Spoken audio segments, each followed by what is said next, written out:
कितने दिनों से तकलीफ थी? गज में 1.5 साल से तकलीफ थी हुई ऐसे डॉक्टर मिस रहा भाई। ह्या मावशीचं विना गोळी विना औषध आणि सिव्हिअर सायटिका होता. आज 7व्या दिवशी त्यांच्या चेहऱ्यावरचं हास्य सांगतो.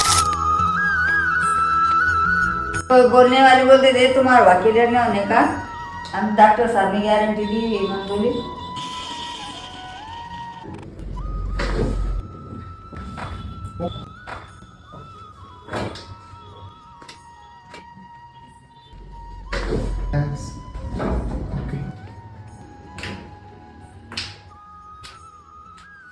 आता झोपायला लागली असे 1 करोडावर झोपणं नव्हतं येत. 1 करोडावर झोपले का दुसरं परत बदलावं लागलं.